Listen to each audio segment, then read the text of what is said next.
यह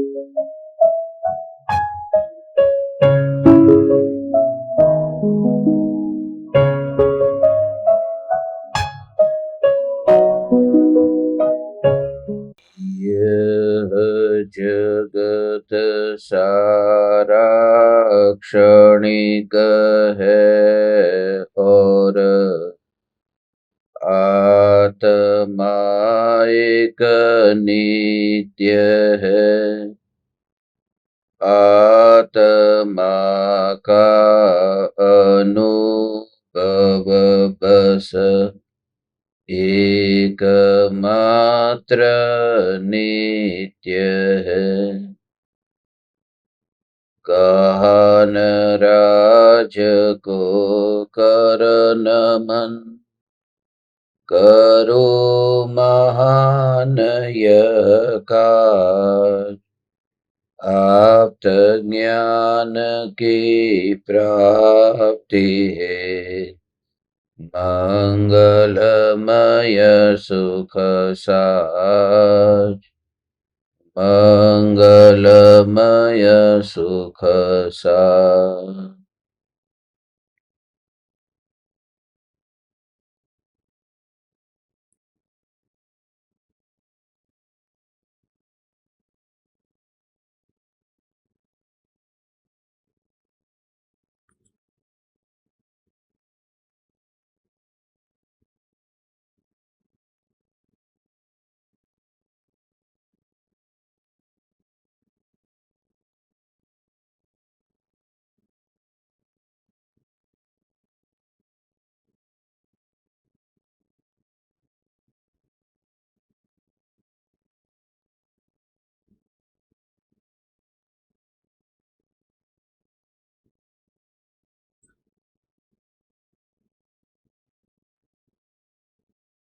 चैतन्य स्वभावी भगवान आत्मा स्वयं ही चैतन्य समयसार है। चैतन्य समयसार का प्रतिपादक ग्रंथाधिराज समयसार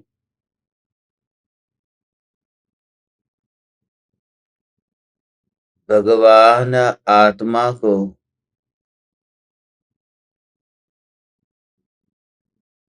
अबंध स्वरूप देखने से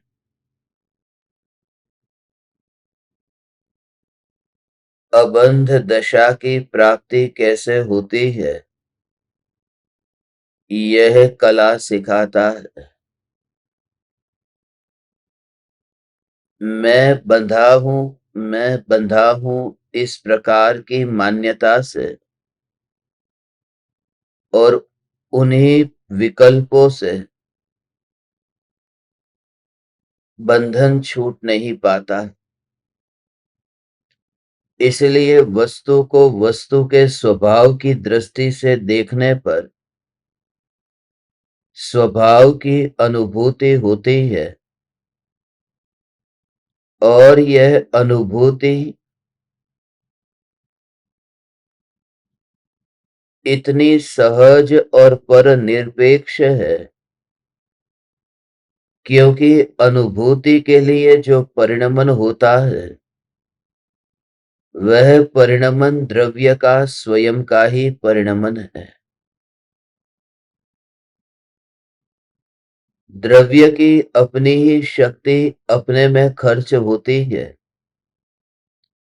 आत्मा का जानना ही आत्मा को जानता है।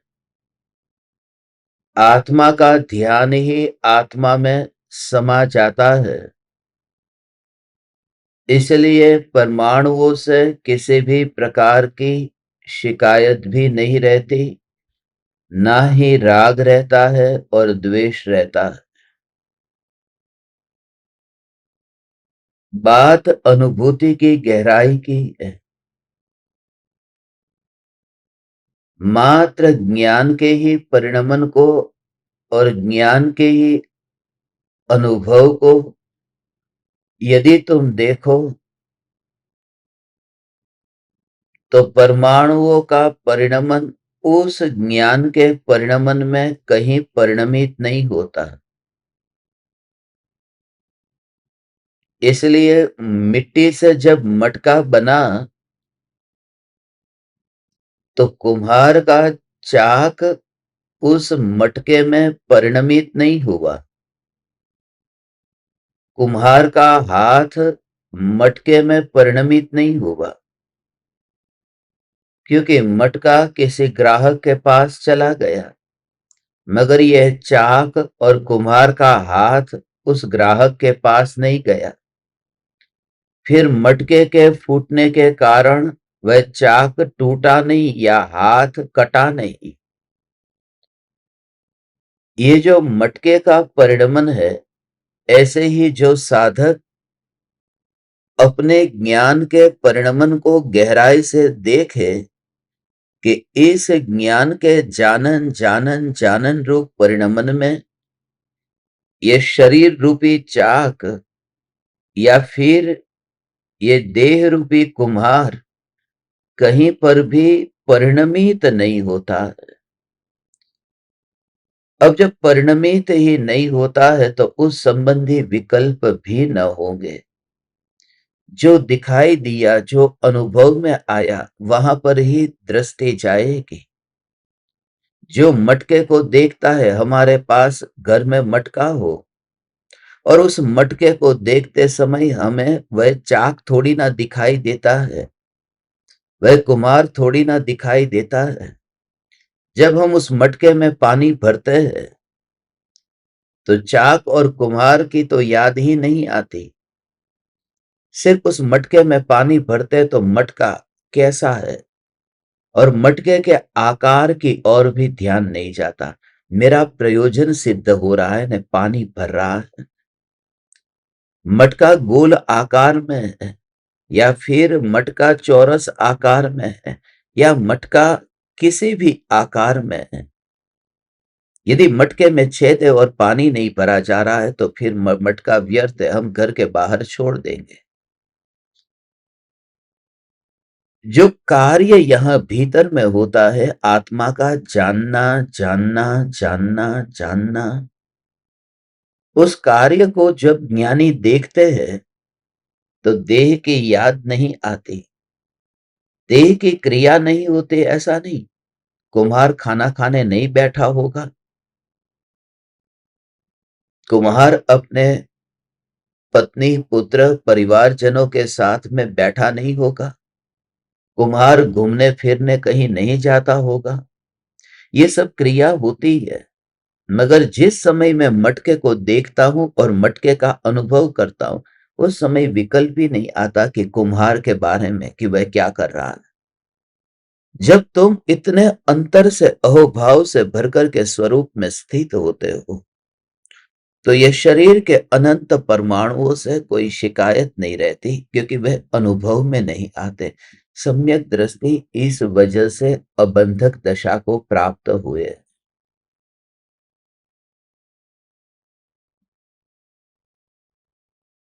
देह के परमाणुओं से विरोध क्यों करना, जब देह के परमाणु उपयोग में ही नहीं आ रहे। उपयोग में उपयोग है और इस वजह से ये देह और देह के सभी संयोग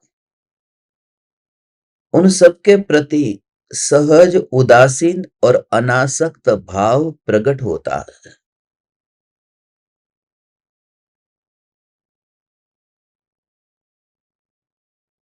फिर वहां उसके पास में जाने का और उस रूप परिणमित होने का और उसे अनुभव करने का ये भी कोई विकल्प नहीं रहता, क्योंकि देह के परमाणुओं को मैं अनुभव कैसे करूं, जो परमाणु यहां पर मेरे पास में ही कहीं नहीं है।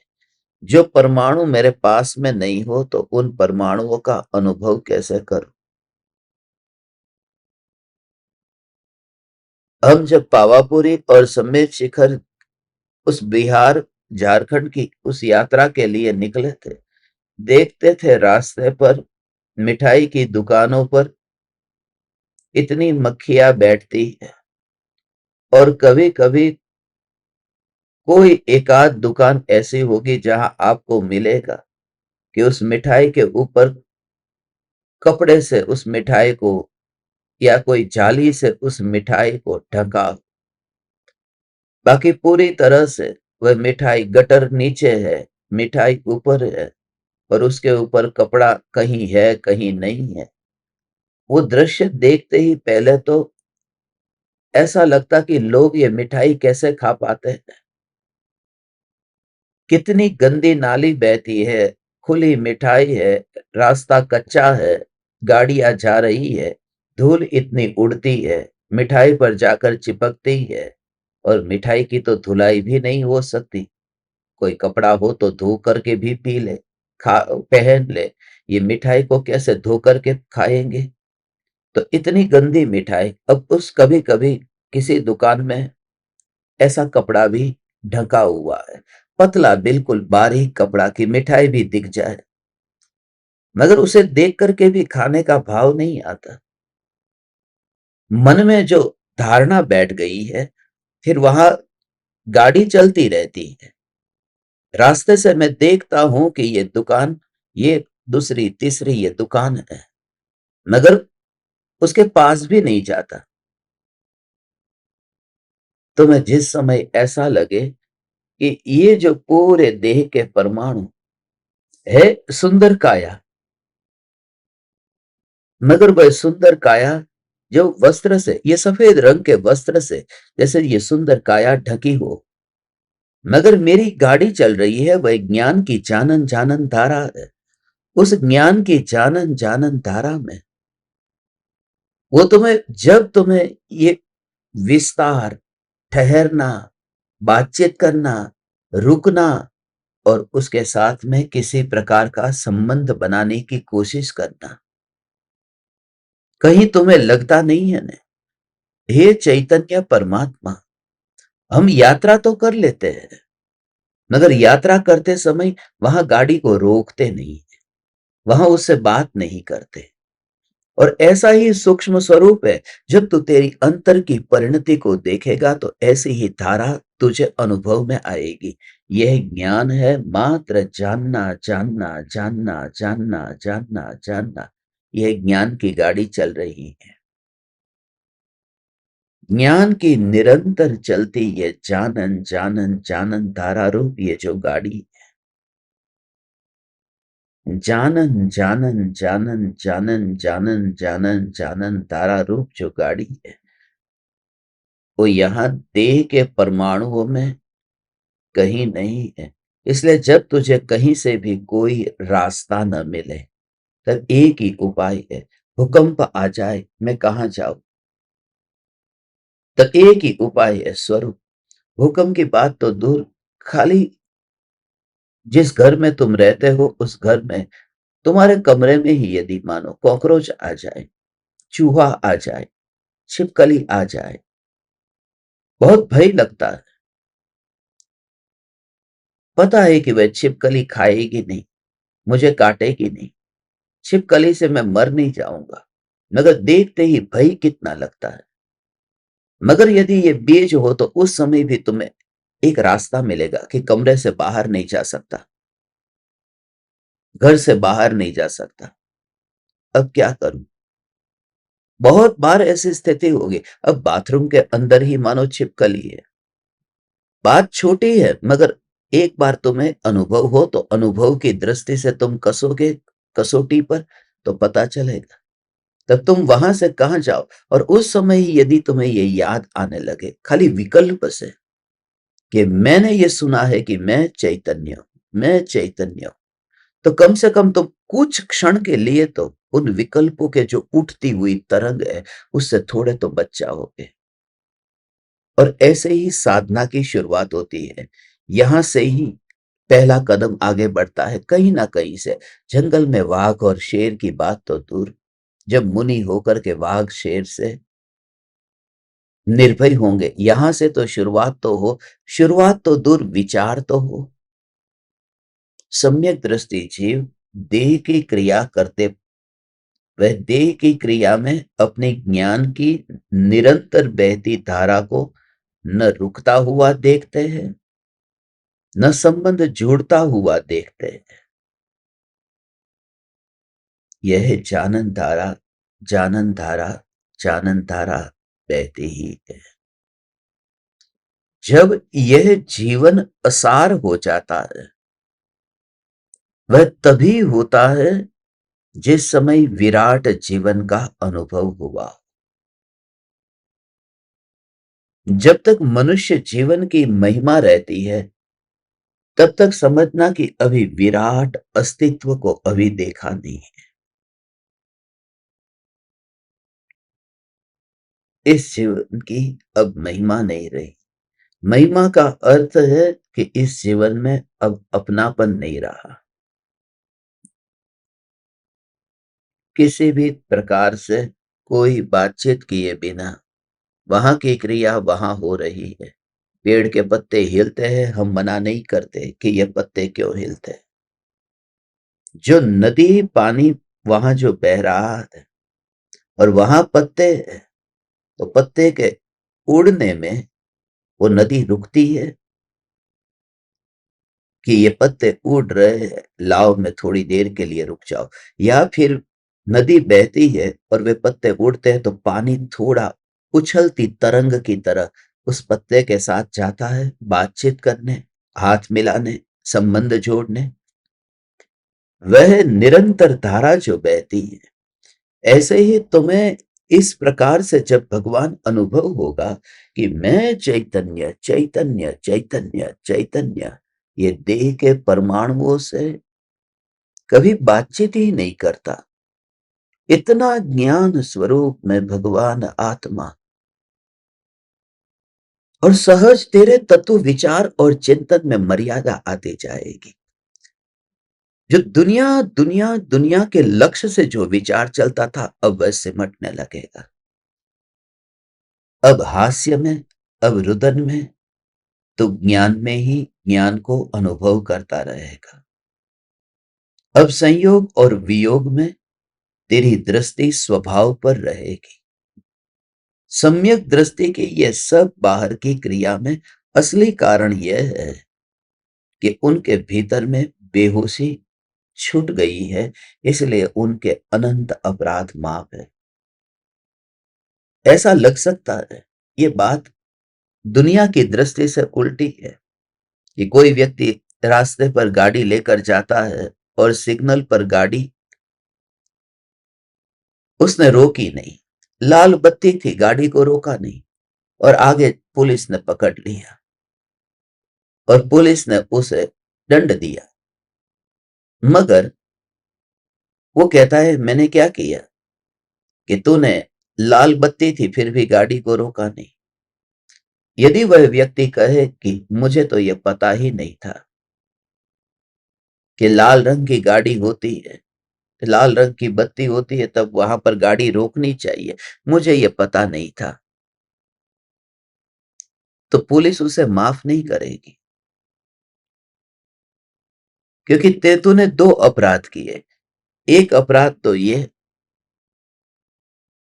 कि तूने गाड़ी को रोका नहीं, और दूसरा अपराध ये कि तुझे ये ज्ञान भी नहीं है कि गाड़ी को रोकना चाहिए। तो दो प्रकार के विकल्प हो सकते। एक तो ये कि हम तो नहीं जानते हैं कि राग छोड़ने जैसा है, मगर ज्ञानी तो जानते हैं न राग छोड़ने जैसा है। जो जानते हुए भी ये भूल करे, हम अनजाने से भूल करें तो माफ कर दिया जाना चाहिए। जो जानबूझ करके भी भूल करे, उन्हें कैसे माफ कर सकते हैं? हम चलो भोगों को भोगे तो हमें माफ कर देना चाहिए, हमें पता नहीं है, ये छोड़ने योग्य है। मगर जो सिद्धों से बातें करते हैं, ऐसे सम्यक दृष्टि, उनकी ये स्थिति क्यों होती है कि वे भोगों में रचे पचे दिखाई देते हैं?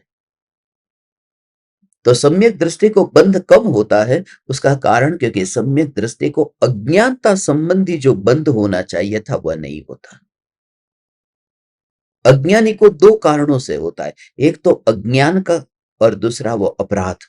जैसे उसे पता भी नहीं है कि गाड़ी रोकनी चाहिए, वो अज्ञान से भी, और गाड़ी को रोका भी नहीं, वह दूसरा कारण। तो सम्यक दृष्टि अबंध क्यों है? क्योंकि अज्ञान संबंधी जो कारण था वह कारण उनमें अब नहीं पाया जाता। एक बार पता तो चला, अपराध को ज्ञान में जाना तो, क्योंकि जन्मजात जो मान्यता है वह तो ज्ञान में स्वीकार करने में भी तकलीफ पड़ती है।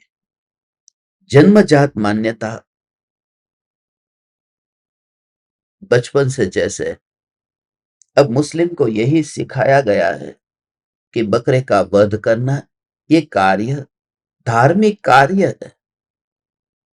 अब उसे बचपन से ये सिखाया, अब उसे तुम कितना भी कहो बहुत कठिन है। आज आपको ही कोई कहे चलो ना, बचपन से यदि ये आपने सुना, जिन्होंने आलू प्याज खाए ही नहीं बचपन से, उनको कोई कहे कि आलू खाने में तकलीफ क्या है, नगर नहीं, आलू आलू खाने की चीज नहीं। अब कोई सनातन धर्म को मानने वाला, वो प्याज और लहसुन नहीं खाएगा, मगर उसके लिए आलू, उसमें कोई तकलीफ नहीं है। आलू गाजर में तकलीफ क्या है? प्याज और लहसुन नहीं खाना चाहिए। और उसमें भी यदि श्वेतांबर होगा तो वो कहेगा कि दही को गर्म करके खाने में, कढ़ी बनाने में तकलीफ क्या है? दही को तो गर्म कर दिया था ने, छाछ को गर्म कर दिया था पहले। मगर दिगंबर में होंगे तो वो कहेंगे कि गर्म किया हुआ भी नहीं चलेगा, क्योंकि शास्त्र में लिखा है आमे न वा पक्के न, सिदाई वो आगम की गाथा दिखा देगा।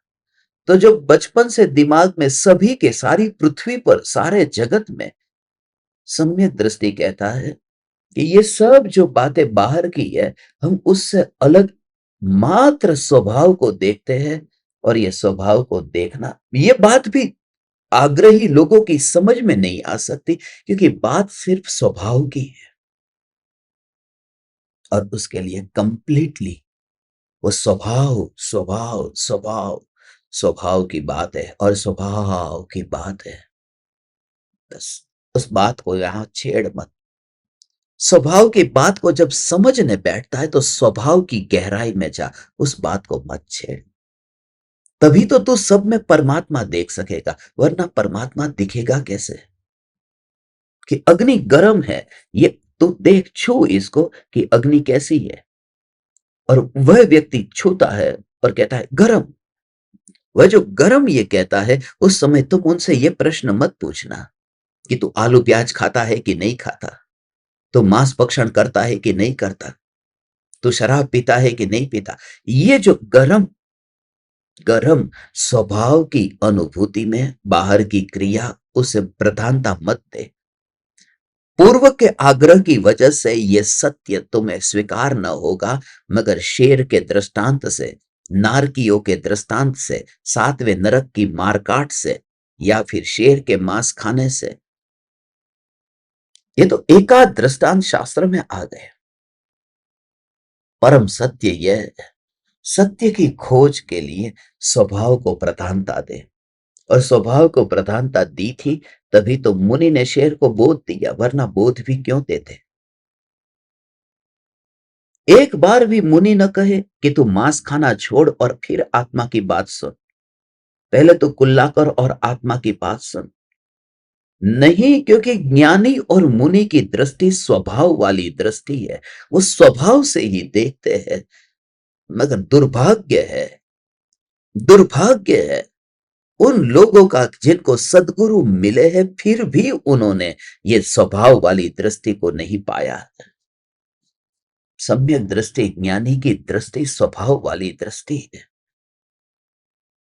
उन्हें तो यह भी, ओ माय गॉड, हे हे परम कृपालु देव, हे परम कृपालु देव, आपके ही कारण मैंने यह जाना। वस्तु के स्वभाव को देख, स्वभाव को देख, जड़ को जड़ के स्वभाव से देख, कि जड़ का स्वभाव प्रेरणा देने का नहीं है, ईश्वर का स्वभाव प्रेरणा देने का नहीं है। ये जीव की स्वयं की भूल है, माने कितना अपने पर ले आए, कोई पराया कारण नहीं है, कोई कारण बनता नहीं है। बात भाव की ही है, सत्य तो यही है, बात भाव की है। ये बात भाव की है, जन्म से जो आदत बन गई उसके लिए बस तकलीफ वहां पर है। बात विकल्प की है, बात विकल्प की है, विकल्प की बात है। तुम जीभ पर, यहां पर तुम शुद्ध, सात्विक, जैन और विगन ऐसा भोजन तुम चुनते हो, मगर आज तक कभी तुम्हें यह विकल्प आया कि मैं जो सब्जी को खा रहा हूं, एक और से एक और से मैं यहां पर थाली में भोजन करता हूं, मगर उस थाली में भोजन नहीं करता जिस थाली पर कभी आलू प्याज भी वहां पर परोसे गए हो, रखे गए हो, खाए गए हो। मैं उस थाली में भोजन न करूं, मगर जिस समय में वह लौकी की सब्जी, भिंडी की सब्जी, मटर की सब्जी, वो तो शुद्ध हम खा सकते हैं ना, ये तो जैन में आता है ना, ये तो वीगन में आता है ना। वो आलू जहां जिस थाली पर रखा है, कभी रखा था, अभी तो धुली हुई है, मगर नहीं खाते। मांस वाला यदि हो तो नहीं खाते। वेज नॉन वेज होटल में तो जैन जाते नहीं, पर जाते वो जैन नहीं। पहली बात तो वहां से ही शुरुआत होती है। मगर जब वही लौकी की सब्जी हम खाते हैं तो कहां पर आती है? जीभ पर आती है। और जीभ क्या है? ये जीभ क्या है? खुद मांस है। मांस के ऊपर रख करके लौकी खा सकते हैं, मगर उस थाली पर यदि लौकी आ जाए तो नहीं खा सकते। कभी तुम विचार करते हो, विचार करते हो, स्वभाव के निकट जाकर के यदि विचार करोगे तो सत्य को और गहराई से जाकर के पहचान पाओगे, वरना संप्रदाय में ही अटके रहोगे। मैं रहस्य तुम्हें बताता हूं। सम्यक दृष्टि ज्ञानी धर्मात्मा को देह की क्रिया होने पर भी वो बंध क्यों नहीं होता है? जैसे तुम यहां पर जीव है, शाकाहार भोजन वह भी मांस के ऊपर ही होता है। मांस खाने वाला भी मांस वाली जीभ पर ही मांस रखता है और चखता है, और सब्जी खाने वाला भी मांस वाली जीभ पर रख करके ही सब्जी खाता है। तुम्हें मेरा तर्क नहीं जचेगा, ये बात तुम मुंह मोड़ना चाहोगे, मुंह मोड़ना चाहोगे, क्योंकि सत्य है न, संप्रदाय का आग्रह सत्य से मुंह मुड़ा देता है। और उसका कारण भी मैं तुमसे कहता हूं, इस वजह से तो मुस्लिम और ईसाइयों के प्रति द्वेष नहीं होता है, उनके मांस खाने से।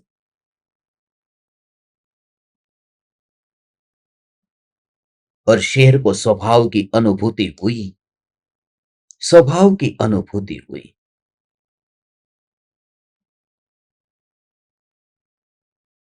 हमारी जीभ पर कोई भाता हुआ भोजन हो ना, जो हमें बहुत अच्छा लगा हो, और उसके बाद में पानी नहीं पिया हो। कहते हैं मंदिर जाओ तो कुल्ला करके मंदिर जाना, मंदिर जाओ तो कुल्ला करके जाना, धनिया दांत में न फंसाओ। जो अंत में तुमने मिठाई खाई हो, वो उसका लेयर, उसकी थोड़ी परत तुम्हारी जीभ पर न रह गई हो। जीभ घूमती हो तो वहां पर वो मिठाई का रस ना आता हो। अच्छी तरह से कुल्ला कर लो कि भगवान के, महावीर भगवान की जय, कि वहां पर कोई मेरा अटेंशन वहां नहीं जाना चाहिए कि ये मीठा है, ये खट्टा है, ये धनिया है, ये क्या क्या बार बार खटक रहा है। मगर उस शेर को तो इतना भी नहीं कहा था ने कि कुछ साफ कर, और उसका तो भाता हुआ भोजन था हिरण। हिरण उसका भाता हुआ भोजन था। देखिए, मांसाहारी प्राणी भी मांसाहारी प्राणी का चुनाव नहीं करते। मांसाहारी प्राणी भी मांस शाकाहारी का खाते हैं। शेर कभी शेर का मांस नहीं खाता, वाघ का मांस नहीं खाता। शेर मांस खाएगा तो बकरी का खाएगा, हिरण का खाएगा। वो जो शाकाहारी प्राणी है उसका मांस खाएगा। वह भी उसे ही चुनता है, शाकाहारी को चुनता है। सिर्फ इतना है कि शाकाहार को नहीं चुना।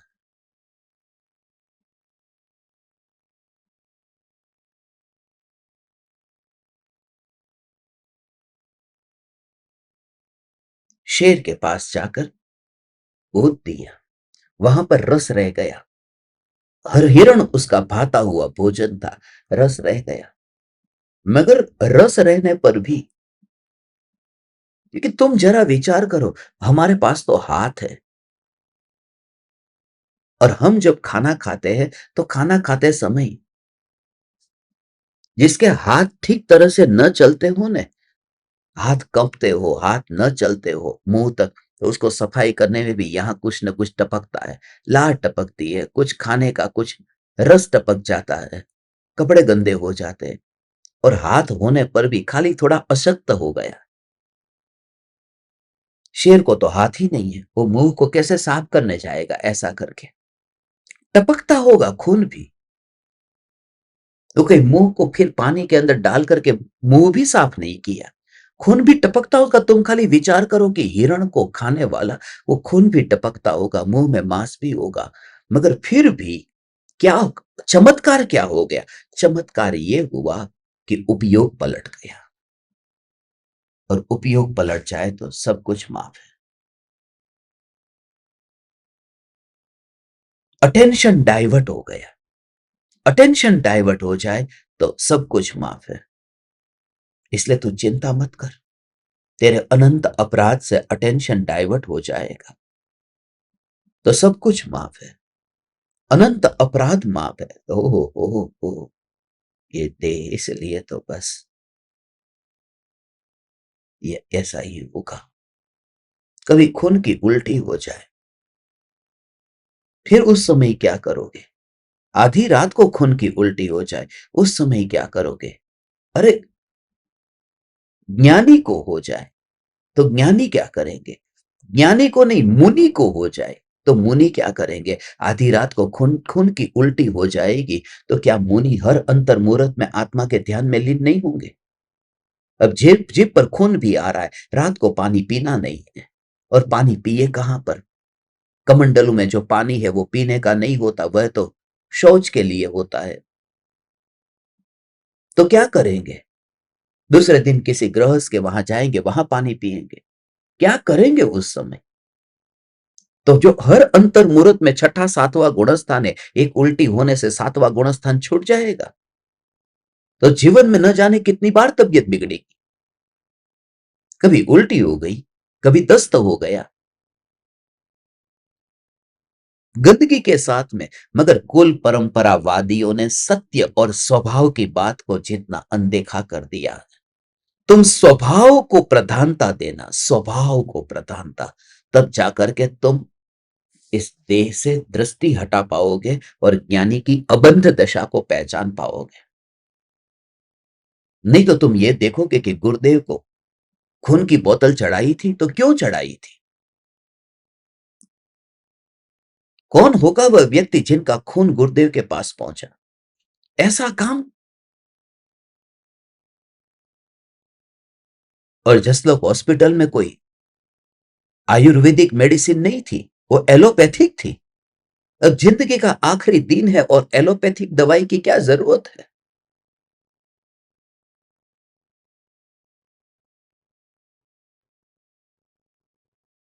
ज्ञानी की पहचान वो कर ही नहीं सकता जो क्रिया को देखेगा। अभी भी कहता हूं, स्वभाव को प्रधानता दे, तभी जाकर, और तेरी कसौटी उसमें है, तब जाकर के तुझे जगत के सभी जीवों के प्रति वात्सल्य तभी होगा कि ये भी परमात्मा, ये भी परमात्मा, ये भी परमात्मा। बड़ी बड़ी बड़ी बड़ी करुणा चाहिए उसके लिए जो कृपालु देव के भीतर है। कृपालु देव के भीतर ये बात है। कृपालु देव का ये जो वचन पढ़ते हैं ना, तो वह भाव आता है। परम कृपालु देव ये नहीं जानते थे कि परदेसी लोग जो ये है, ज्यादातर परदेसी तो मांस ही खाते हैं। फिर भी एक परम कृपालु देव, संपूर्ण सृष्टि में पर्यटन करके सत्य धर्म की स्थापना करूंगा, तो पर्यटन करेंगे और वहां जाएंगे तो वो पहले से थोड़ा वेजिटेरियन होगा। कृपालु देव की करुणा ये थी, और कृपालु देव जानते थे, क्योंकि अंग्रेजों के साथ में कृपालु देव का संबंध था। जब मुंबई में वो ब्रिटिश सरकार थी, जब वहां पर शतावधान के प्रयोग हुए, तो पता था कि ये अंग्रेज लोग हैं।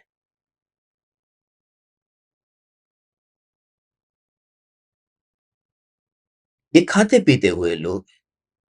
मगर फिर भी ज्ञानी की करुणा कंजूस नहीं होती है। ज्ञानी की करुणा जहां पर दीवारें नहीं होती हैं कि वह आगे न जा पाए। ज्ञानी का प्रकाश वो बल्ब का प्रकाश नहीं है जो चारों दीवार से फिर बस वहां पर ही अटक जाता है। ज्ञानी का प्रकाश सूर्य का प्रकाश है। वो सारे खुले आकाश में सब जगह सबको ये प्रकाश पहुंचे। और सूर्य कैसा निर्विकल्प रहता है कि हे भारत, तेरे पर मेरा उपकार है क्योंकि तुझे प्रकाश मिला। हे पाकिस्तान, तेरे ऊपर क्यों सूर्य की रोशनी पाकिस्तान पर नहीं पहुंचती? सूर्य की रोशनी अफगानिस्तान नहीं जाती? सूर्य विकल्प करता है। जब ऐसा प्रकाश जो पुद्गल का प्रकाश वह भी पक्षपात किए बिना सब जगह पहुंच जाता है, तो फिर ज्ञानी की करुणा क्यों नहीं पहुंच सकती? इसलिए अहोभाव आता है कृपालु देव का। हे कृपालु देव, हे कृपालु देव, आपने स्वभाव को ही मुख्य किया है। इसके लिए आपका अनंत अनंत उपकार है। अनंत अनंत उपकार है। आप यदि दीक्षा लेकर के वन में होते तो हम जैसे पामर जीवों को ये आत्मसिद्धि शास्त्र कौन देता?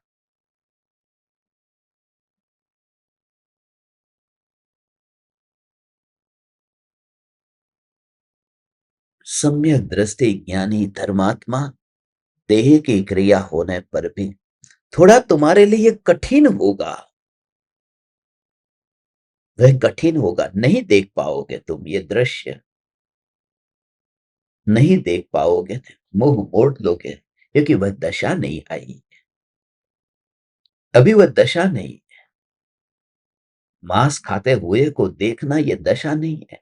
मुनिराज ने मुंह उल्टा रख करके फिर उस शेर को बोध नहीं दिया था। दोनों मुनिराज का चेहरा तो उस शेर की ओर है। उस दृश्य को देखो न। सम्यक दृष्टि ज्ञानी धर्मात्मा इतना सहज है। आएगी तुम्हारी भी वह दशा आएगी। जिस दिन तुम स्वभाव से समझोगे तब पता चलेगा। तो फिर ये जो मांस के ऊपर ही मैं ये मांस के ऊपर ही सब्जी खाता हूं, तो फिर मांस को ही क्यों ना खा लूं? क्या फर्क पड़ता है फिर? क्योंकि वैसे भी मांस के ऊपर खाना है। और कभी मानो कि सब्जी खाते समय भी जीभ कट गई तो खून निकलेगा, तो खून खुद का ही खुद खुद नहीं पी रहा है, चख नहीं रहा है। तो फिर मांस खाने में तकलीफ क्या है? महा तकलीफ है। सम्यक दर्शन नहीं होगा। कि सम्यक दर्शन क्यों नहीं होगा? सम्यक दर्शन के लिए वो मांस छूने की बात नहीं है। बात है परिणामों की कठोरता की। क्योंकि जीभ को जब मैं ऐसे घुमाता हूं, उस समय मैं मांस खाने के भाव को थोड़ी पाता हूं कि मैं मांस खा रहा हूं। मगर जिस समय मैं मांस खाऊं तो उस समय तो ये विकल्प के साथ में, तकलीफ विकल्प में है, तकलीफ क्रिया में नहीं।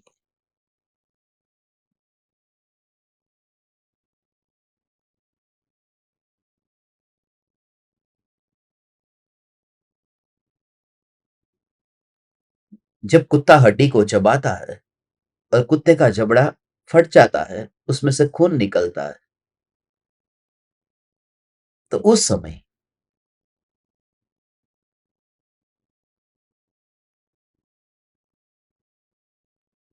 कुत्ते को पाप नहीं लगना चाहिए। क्योंकि उसने वो हड्डी में से रस लेना चाहता है, हड्डी में से तो कुछ आ ही नहीं रहा। कुत्ते को पाप लगेगा ना। उसमें से नहीं आ रहा, मगर कुत्ते के भाव तो थे ना, वो रस लेने के ही थे ना। इसलिए जो अभिप्राय है उस अभिप्राय के कारण बंधन है।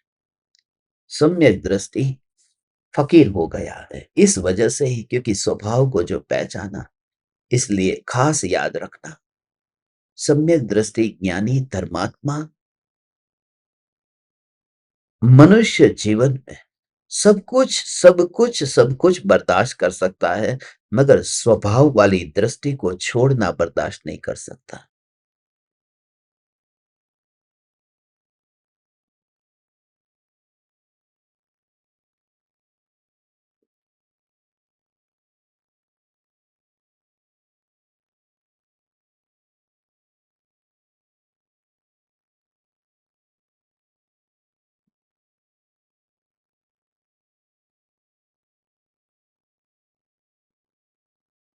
बात अभिप्राय की है।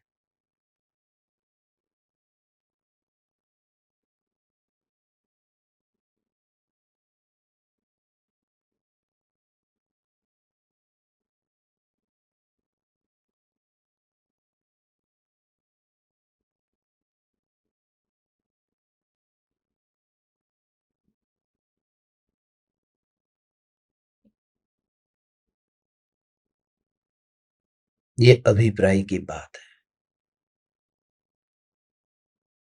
क्या मान करके ये जो मैं चख रहा हूं, ये क्या है?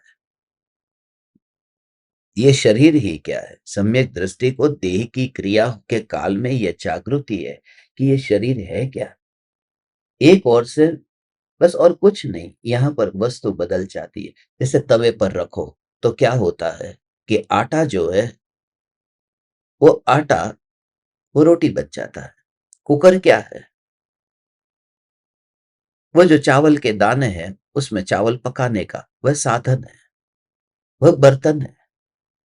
अलग अलग बर्तन तुम्हें कमरे में अपने दिखाई देते हैं, रसोई घर में दिखाई देते हैं। तुम्हें जब वो बर्तन दिखाई दे कि वो बर्तन किसका है, सबके घर में अलग अलग बर्तन रहते हैं। ये तवा है डोसा बनाने का, ये पात्र है इडली बनाने का, वहां पर ये कुकर है चावल बनाने का। किचन में देखो, और आज जब तुम यहां से उठने के बाद में किचन में जाओ, तो उन पात्रों की ओर एक बार नजर डाल देना। हे चैतन्य परमात्मा, देख लेना, ये डोसा, ये रोटी, ये इडली, ये सब पात्र है। और फिर एक बार आईने को भी देख लेना। ये देह एक ऐसा पात्र है जिसमें मांस बनता है। मैंने डाली थी कच्ची रोटी और पक गई। मैंने डाले थे चावल के दाने और पक गए। मैंने तो वहां पर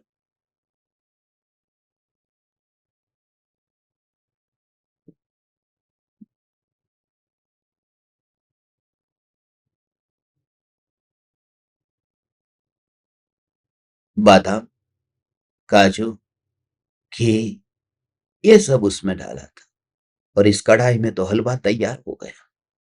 ऐसे ही इस देह को देखो कि मैंने तो इसमें डाली थी लौकी, और अंदर जाकर के लौकी में से लौकी नहीं बनी, लौकी में से मांस बना, खून बना, हड्डी बनी। जो वस्तु में वनस्पति अंदर डालता हूं, वह तो फिर मांस बन जाती है। तो ये भी एक बर्तन है, मांस बनाने का बर्तन है ये। सत्य तो यही है, तुम मानो या न मानो। ये शरीर मांस बनाने का बर्तन है। वहां पर तुम्हारा इडली का बर्तन है, डोसा का बर्तन है। ऐसे ही ये शरीर, रोटी डाली, सब्जी डाली, दाल चावल, ये तुम अंदर डालते गए। रो मटेरियल तुमने अंदर डाला, और अंदर ही मांस तैयार हुआ। मांस भी हुआ, विष्ठा भी हुई, खून भी हुआ। जो जो भी उसकी योग्यता थी उस रूप में ट्रांसफॉर्म हो गए। उस प्रकार से वे परमाणु परिणमित हो गए। तो ये शरीर भी एक बर्तन की तरह लगे। और यदि इस तरह से यदि दिखता है, तो फिर अब तुम जरा विचार करो कि जिस बर्तन में कभी मांस तैयार होता हो, उस बर्तन के साथ में तुम्हारा रिश्ता नहीं रहता, तो फिर इस देह को उस बर्तन के रूप में देखो। अहोभाव मिटे बिना दृष्टि हटेगी ही नहीं। तो फिर यह देह तुम्हें दूर दिखाई दे सकता है। ये देह भी एक प्रकार का बर्तन है। समय सार की बड़ी बड़ी बातें बहुत अच्छी लगेगी, मगर सत्य से परिचय होना वो बहुत दुर्लभ है। पंडित ये इसलिए नहीं बताते हैं क्योंकि पंडित अभी कुल परंपरावादी है। पंडित ने भी कोई संप्रदाय अपने एक हाथ से लिया है। सनातन दिगंबर जैन धर्म की जय हो। वो भी एक झंडा उसके हाथ में है, और वो झंडा भी जब तक तुम्हारे हाथ में, तब तक स्वभाव तुम देख ही नहीं पाओगे। मैं आचार्य कुंदकुंद देव के चरण की धूल चाटता हूं, मगर संप्रदाय का ठेका नहीं है, स्वभाव की बात है। हे ज्ञान दीपक, तुम भी इस स्वभाव को प्रधानता देना, वरना तुम इतने दिन तक साथ में न रहते, ये आत्मीयता और प्रेम न रहता। क्योंकि मेरे पास में और कुछ भी नहीं है, मुख्य एक ही बात है, स्वभाव, और स्वभाव के साथ समझौता नहीं। इसलिए तो यहां पर अलग अलग जातियों के, अलग अलग कुल के, अलग अलग संप्रदाय के ये सभी फूल यहां पर इस बगिया में खिले हुए हैं। यहां अकेला गुलाब या अकेला मोगरा नहीं है। स्वभाव के समीप जाकर के अनुभव करने से अब पक्षपात नहीं रहता। ये देह ऐसा सम्यक दृष्टि भोजन करता होने पर भी वह जागृति के प्राण है, और जागृति के प्राण यदि है तो देह से विरोध क्यों? ये 5 गाथाओं का पंजा है।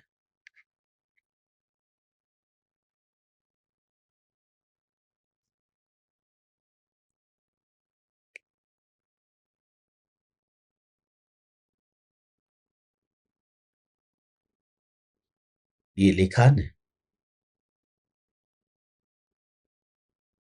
इसलिए ये घात की बात आज आपको बताई। उवघादम कुंवतस्य तस्य नाना विहेहीम करणेहीम निश्चयदो चिंतेज्ज हो किम पच्चयगो न रयबंधो।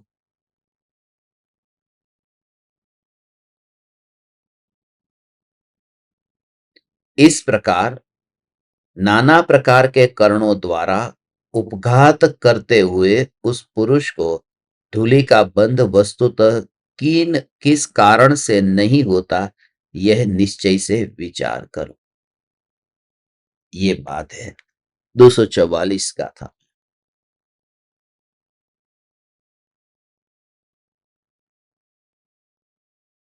ऐसे साधन है नाना प्रकार के करणों द्वारा, ये तो देह की कुछ क्रिया की बात बताई।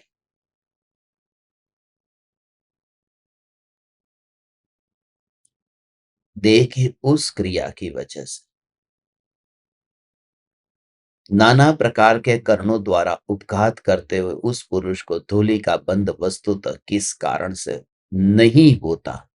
सम्यक दृष्टि की बात है कि यह बंध किस कारण से नहीं होता, बस वो मिथ्यात्व नहीं है इसलिए नहीं होता। तो क्रिया में मारने काटने की बात सब आ गई।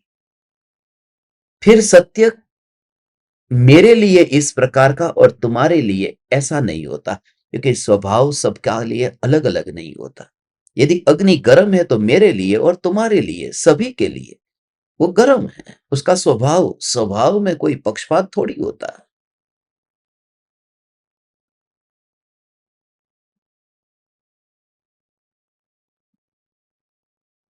इसलिए अब शरीर से खून निकलता हो, मांस हो, बहुत बार ऐसा हो, अब बुढ़ापे में तो वह दिन भी आएंगे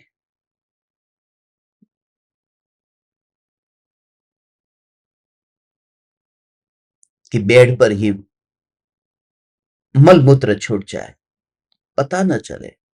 अंदर अंदर वो नोजल डालनी पड़े, पाइप डालना पड़े। शरीर में मल मूत्र के लिए अस्पताल में जाकर के देखो, रोगों का घर है वह। वहां जाकर के देखो कि अरे, ऐसी स्थिति कभी बुढ़ापे में मेरी भी हो सकती है, क्या होगा। कल ही किसी ने मुझे पूछा कि अब ऐसा बुढ़ापे में ऐसा हो जाए, अब वहां पर तो पता ही नहीं है, मल मूत्र पीछे से छूट गए, दस्त हो गया, कंट्रोल करने पर कंट्रोल नहीं होता। परम कृपालु देव को भी कहां भोजन टिकता था, शरीर में भोजन टिके नहीं। ऐसा हो जाए, अभी खाया और अभी गया, तब क्या करोगे? तो कहां धोने जाओगे? और चौथा गुणस्थान, बिना धोए चौथा गुणस्थान कैसे होगा? होगा, चौथा नहीं, बिना धोए पांचवा भी हो सकता है। जो तिर्यंच गति का प्राणी, उसके तो हाथ ही नहीं है, कहां पीछे धोने जाएगा वह। और पंचम गुण स्थानवर्ती जानवर हो सकता है कि नहीं? मूत्र का विसर्जन करने के बाद में हम तो 2 बार हाथ धोते हैं कि भगवान की भक्ति करने बैठना है, मंदिर में जाना है। एक वहां पर अंदर जाकर के अंदर धो करके आओ, फिर बाहर धो करके आओ। 2 बार धोते हैं। एक हाथ तो वहां पर ही धो दिया था, जब मल मूत्र को साफ किया तभी हाथ धोया था, मगर आकर के वॉश बेसिन में फिर साबुन से धोया। ये 2 बार धोने की जरूरत क्या थी? कि भाई अभी हमें खाना खाने बैठना है, अभी हमें मंदिर जाना है। तो खाना खाने बैठते हो तो हाथ नहीं धोते हो, तो मंदिर जाते समय हाथ धोना चाहिए। मगर बात यह है कि वो नहीं धोया तो स्वभाव को तू नहीं छोड़ सकता। स्वभाव से क्या संबंध है? उस समय तेरी जागृति हाथ धोने को नहीं कहती। जागृति का संबंध देह की क्रिया से है ही नहीं। हम सिद्धों की गोद में बैठने वाले हैं, इसलिए ये स्वभाव की प्रधानता, जागृति से भरा हुआ आत्मा। आपसे सत्य बहुत छुपाया गया है, क्योंकि जिसने भी आपको सत्य बताने की कोशिश की, वो बहाना था सत्य का। वास्तव में संप्रदाय वहां पड़ा हुआ था।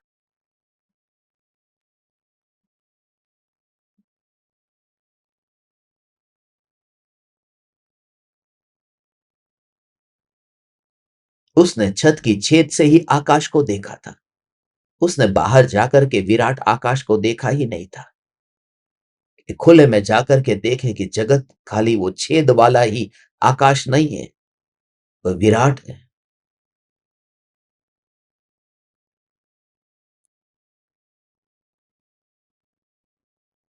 बात स्वभाव की है कि सम्यक दृष्टि को यह जागृति है।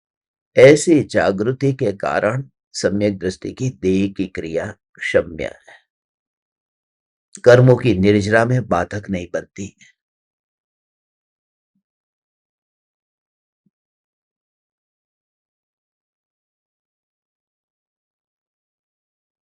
अंतर में स्वरूप में स्थित हुए ये शरीर में बस जैसे भी स्थिति, चिंतन चैतन्य चैतन्य चैतन्य चैतन्य चैतन्य चैतन्य चैतन्य चैतन्य, ऐसा पांचवें गुण स्थान में। अब ऐसी स्थिरता कैसे? अब वहां पर ध्यान ही न जाए, चिंतन ही न हो, उसका विकल्प ही न हो। क्या पता? बात स्वभाव की है, स्वभाव को प्रधानता देना। हर 15 दिन में एक बार, कम से कम 15 दिन में एक बार तो वह आत्मा के ध्यान में लीन होंगे न, पांचवें गुण स्थान में होंगे तो। अब पांचवें गुण स्थान वर्ती स्त्री है, आरजी का समझ लो पांचवें गुण स्थान में है। मुनि नहीं हो सकती, मगर पांचवा गुण स्थान हो सकता है ना। अब पांचवें गुण स्थान में है, मंदिर में बैठी है, स्वाध्याय कर रही है, सामायिक कर रही है, और उस समय मासिक धर्म हो गया, खून निकला। अब उसकी जो हर 15 दिन में स्वरूप में स्थिरता, नहीं नहीं नहीं, अभी उसका टाइम जाने दो, उसके बाद में आत्मा में लीन होंगे। ये कचरा दिमाग में बहुत डाल दिया गया है। अंतर की स्वभाव की अनुभूति के लिए देह कुछ नहीं करेगा, वरना ज्ञानियों ने ये सिद्धांत सबके लिए नहीं कहे होते। सभी दृष्टिकोण से तुम विचार करो, शरीर की स्थिति उस समय तुम्हारी अंतर की परिणति में बाधक नहीं बनेगी, पांचवें गुण स्थान में। और कभी पता भी नहीं चलेगा कि कब कब खून टपक रहा है, उसका तुम्हें पता भी नहीं चलेगा। कभी कभी तो समय लंबा बीतने के बाद पता चलता है कि अरे ये खून निकला है, वहां तो तुम्हें पता भी नहीं है। और जब पापी व्यक्ति भी जब पाप में व्यस्त होता है और उसे पता नहीं रहता, तो आर्जिका को कैसे पता चलेगा? और तुम भविष्य में आर्जिका होोगे। तुम चिंता मत करना, देह तुम्हारा कैसा भी हो, दुनिया ने तुम्हें भले कितना नीचा देखा हो, मगर मैंने तेरे को सिद्ध शिला पर बैठा हुआ एक बार देख लिया है। मैंने अपनी आंखों से तुझे सिद्ध के रूप में सिद्ध शिला पर देखा हुआ है। इसलिए मैं तुमसे कहता हूं, ये तू हो। हे चैतन्य परमात्मा, हे चैतन्य परमात्मा, हा हा हा, हे चैतन्य परमात्मा। तू परमात्मा, परमात्मा, तू परमात्मा, तू परमात्मा। बस घर चले हम सदा सिद्धपुर साथियों, घर चले हम सदा सिद्धपुर साथियों। अब तुम चलो,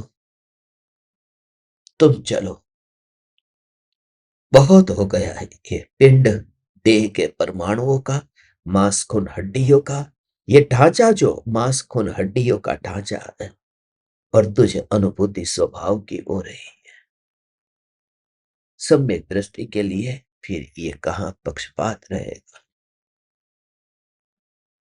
प्रत्येक गुणस्थान की दृष्टि से यदि तू विचार करे,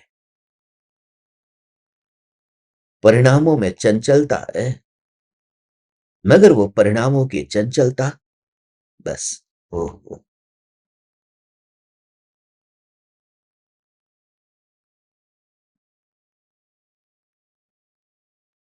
नहीं। ज्ञान ज्ञान ज्ञान ज्ञान ज्ञान ज्ञान, ऐसी धारा सम्यक दृष्टि के भीतर चलती ही रहती है। इस वजह से बस वो ज्ञान में डुबकी लगाते हैं। बीच में अब नदी में पानी ही न हो, तुम डुबकी किस में लगाओगे? नदी ही कोरी पड़ी हो तो डुबकी कहां लगाओगे? मगर यहां ज्ञान की धारा बह रही है, तेरी नदी कोरी नहीं है, तेरी नदी में पानी है। वह जो जानन जानन जानन जानन जानन जानन धारा है ना, उसी में डुबकी लगा। और जब तुझे डुबकी लगे तो तुझे ये सब हीनता वाला भाव छूट जाएगा। हीनता वाला भाव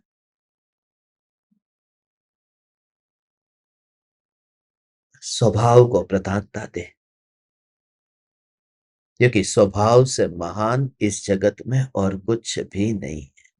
स्वभाव, क्योंकि ये वह स्वभाव है जो विभाव के काल में भी प्रभावित नहीं होगा। इसी का नाम स्वभाव है।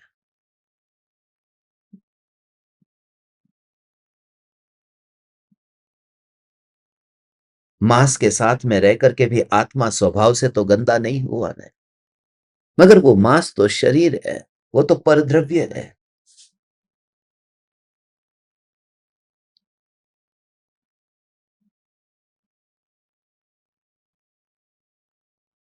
ये तो परद्रव्य है। इस परद्रव्य के साथ में रह करके तो गंदा नहीं हुआ, मगर रागादि भाव होने पर भी जो गंदा नहीं होगा, ये भगवान आत्मा, वो तो पर्याय में पड़े हुए थे ने विकार के भाव, इसलिए उसे विभाव कहते। देह को विभाव नहीं कहते, देह को तो संयोग कहते हैं। मगर वो जो विभाव है वो तो रागादि भाव है, उसके साथ रहते हुए भी स्वभाव को कुछ नहीं हुआ ना। वो स्वभाव जो है वो विभाव के काल में भी टिका रहा।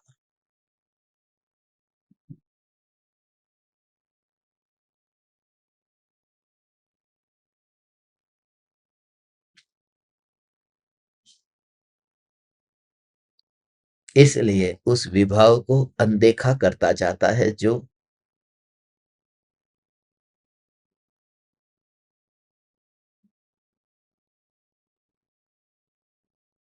वही ज्ञान पर विराजमान हो सकता है, डुबकी लगा सकता है। हे ज्ञान दीपक, हे हे चैतन्य परमात्मा, ये समय का फासला है, स्वभाव का फासला नहीं है। सिद्ध और संसारी के बीच समय का फासला है, कभी कोई पहले कभी कोई बाद में, मगर स्वभाव का फासला नहीं है। बस स्वभाव का फासला नहीं है, इसलिए सम्यक दृष्टि स्वभाव पर बैठे हैं। बस तेरे सब अपराध माफ है, क्योंकि वह अपराध तेरे नहीं है इसलिए माफ है। वहां तू जहां है वहां स्वभाव है। कभी हो सके तो ऐसी मुलाकात करना।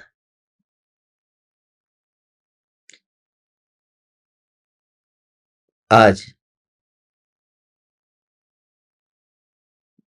ये प्रयोग भी करना, चिंतन करना, और अंतर में पड़ी हुई पुरानी जितनी भी भ्रांतियां है संप्रदाय की, वो सब छूटती जाएगी।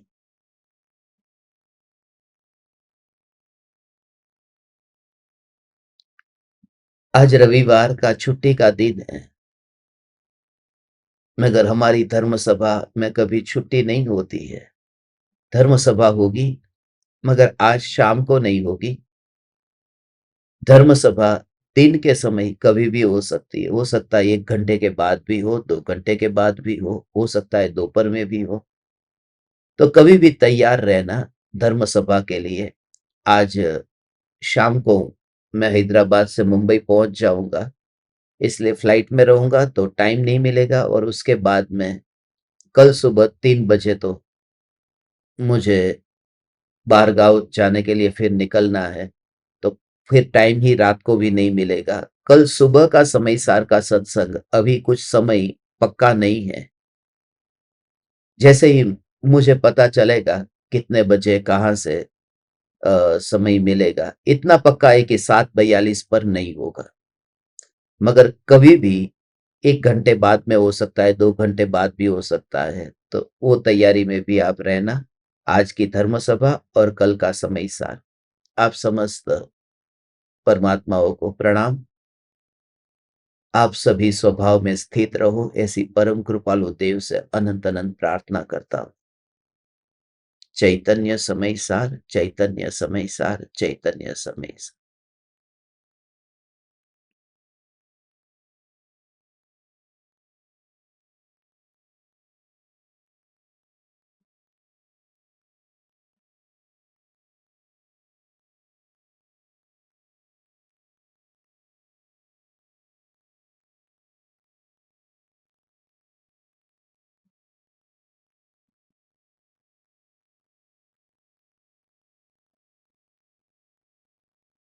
अहो अहो श्री सद्गुरु करुणा सिंधु अपार,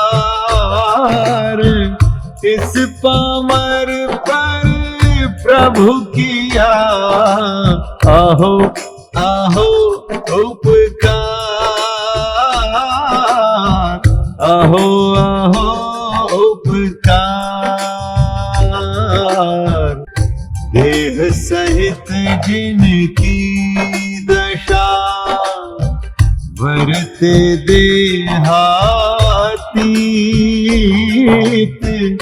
उन ज्ञानी के चरण में हो वंदन अगणित, हो वंदन अगणित, हो वंदन अगणित, हो वंदन अगणित।